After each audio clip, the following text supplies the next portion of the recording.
sobre a maldição de você ter uma conexão intensa com determinadas entidades.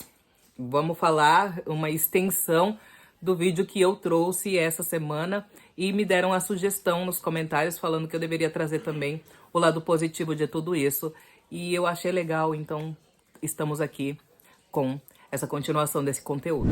Oi, eu sou Pérola de Iemanjá, sacerdotisa umbandista, e aqui eu mostro pra você como a Umbanda pode transformar a sua vida assim como ela transformou a minha. E se você quiser mais orientação, direcionamento, mentoria espiritual, você encontra aqui no primeiro link da descrição desse vídeo mais informações a respeito sobre isso. E os brincos que eu tô utilizando hoje é da minha loja, Beleza de Padilha, o link vai aparecer aí na tela, ou se não aparecer, tem aqui na descrição também, belezadepadilha.com.br.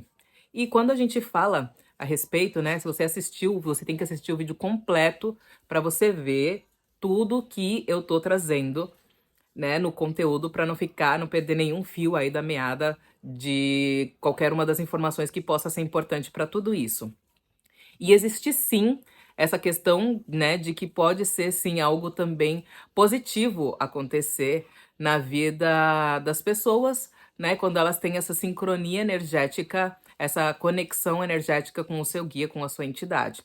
E eu vou então trazer algo que aconteceu comigo para mostrar, exemplificar de que sim, de que é possível sim, para que você possa também saber de que o direcionamento daquilo que é, dessa potência que a gente adquire, ela é muito necessária e também faz muito bem para o indivíduo, sabe?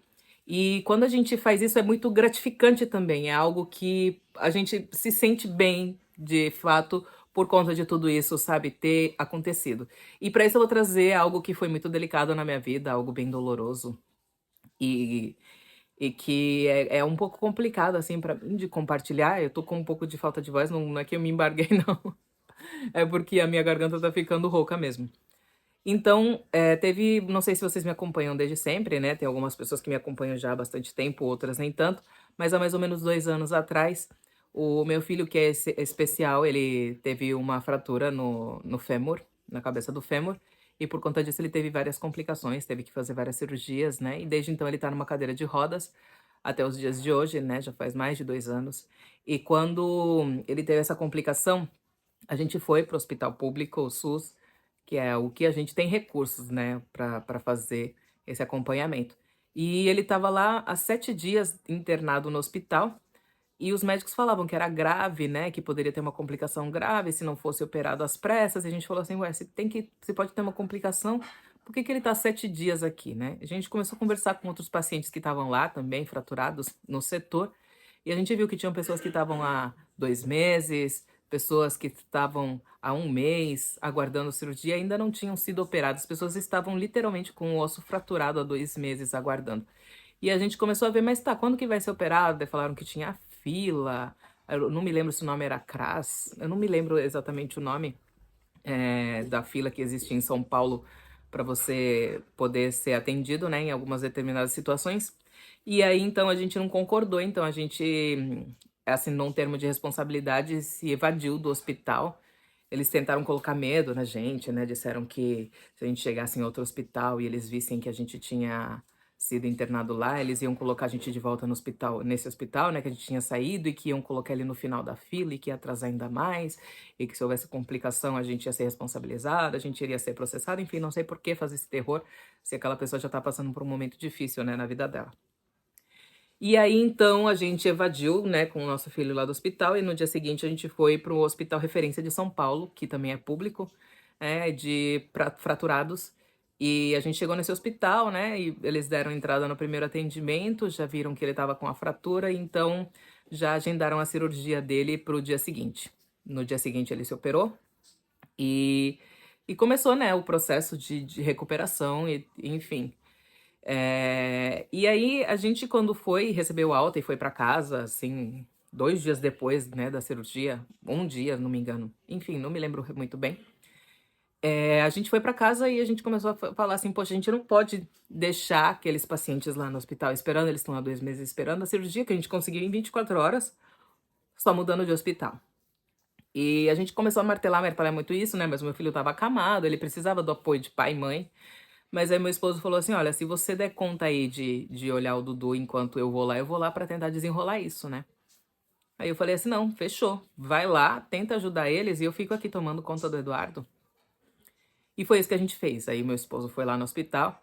Aí ele conseguiu evadir o primeiro paciente também, né? Pegou, evadiu o primeiro paciente, levou para outro hospital, e daí no outro hospital foi operado também no dia seguinte. E foi assim, a gente foi evadindo alguns pacientes dali e levando eles para serem operados, né? Dando um suporte, meio que uma assistência social, né, para aqueles pacientes que tinham alguns que não tinham parentes, sabe? Já eram senhores de idade, que não tinham esposas, filhos, e não tinham ninguém que se responsabilizasse para levar eles para casa, porque ele não pode andar, né, depois da cirurgia, por ser perna quebrada, né? Então ele até assinou alguns documentos ali, se responsabilizando, tal, de que ele levaria o paciente para casa, enfim. E aí a gente fez isso, né, de uma forma totalmente gratuita. E eu lembro que teve pacientes assim que choraram e falaram assim: "Não, porque quanto que eu te devo? Quanto que eu tenho que te pagar?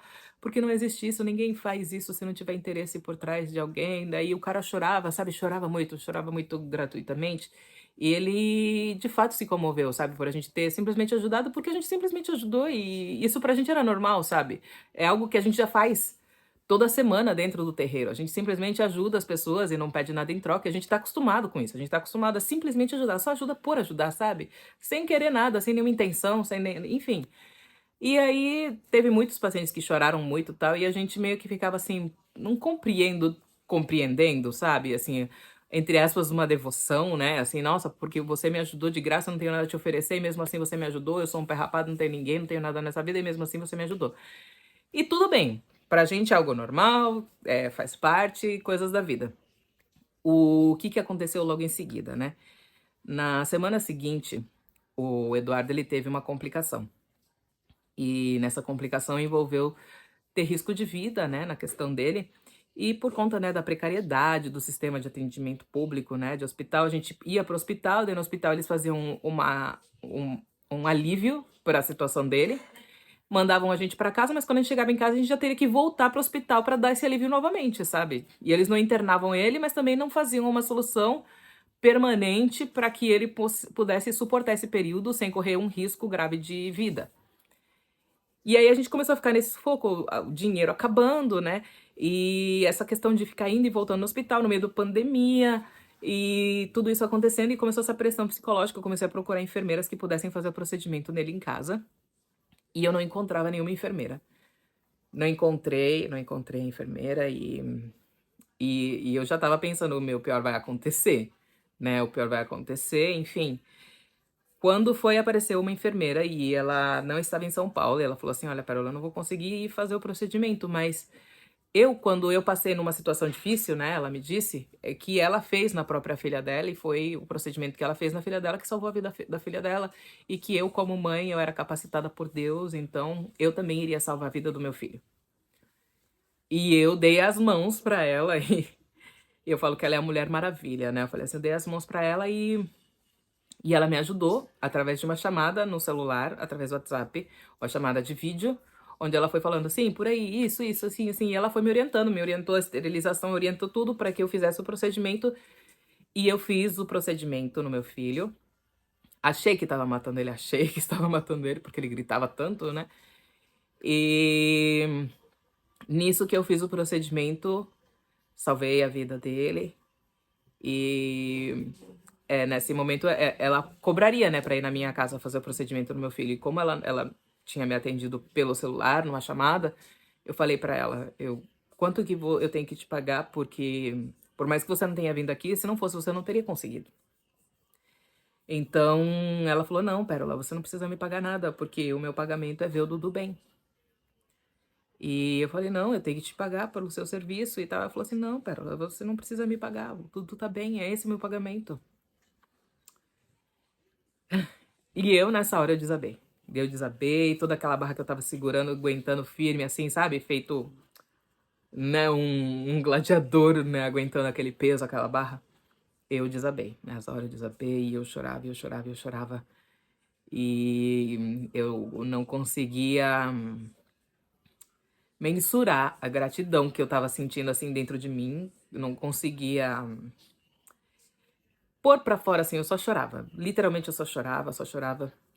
em ter sido alguém que foi agraciado com esse gesto. E na hora que isso aconteceu, que ela foi e me ajudou gratuitamente, sem eu ter nada a oferecer para ela, e sem querer nenhum pagamento e todas essas coisas, aí eu lembrei, né, dos pacientes que a gente tirou do hospital. E também sem nenhuma pretensão, sabe? Sem nenhuma assim, ah, se eu ajudar ele, eu vou me dar bem, sabe? Se eu ajudar ele, eu vou, sabe, ter um karma positivo na minha vida e assim vou me beneficiar. Não, a gente simplesmente ajudou porque a gente falou, não tava legal quando a gente tava lá, sabe? Internado no hospital, sem conseguir dormir, né? Aquela questão, aquela conturbação toda que existe, né, de uma internação em hospital, principalmente público. E aí, assim, quando ela ajudou dessa maneira, isso me tocou, assim, muito profundamente. E eu fiquei assim muito grata. E aí o que eu vi, eu falei assim, olha, tudo voltou. Tudo voltou e é na mesma proporção, é na mesma proporção que eu disse, né, de maldição, né, na mesma proporção que a maldição se faz, o milagre também se faz, sabe? O milagre também tem a possibilidade de algo bom voltar e fazer com que a gente pense assim que vale a pena, sabe? Vale a pena você tentar ir pelo lado bom, pelo lado pacífico, pelo lado de compreender o outro como você mesmo, sabe? Eu acho que esse seria o segredo. Você compreender o outro como sendo você mesmo. E assim, tudo isso pode se refletir, se reverter de uma maneira benéfica, de uma maneira positiva. Então, é sobre isso. Esse que é o meu desabafo a respeito dessa questão. Eu queria trazer também, né, essa continuação desse conteúdo. Se você quiser, deixa aqui embaixo nos comentários a sua sugestão de conteúdo, mas não esquece de deixar o seu nome de onde você está me assistindo para ajudar no engajamento desse conteúdo, para que a plataforma possa recomendar para mais e mais pessoas, para que a gente possa crescer na rede. E manter esse canal, né? Porque a gente depende de visualizações para conseguir fazer com que esse canal continue existindo. Enfim, muito obrigada por tudo, muito axé. Não esquece de acessar minha loja, de acessar os links aqui na descrição e até o próximo vídeo.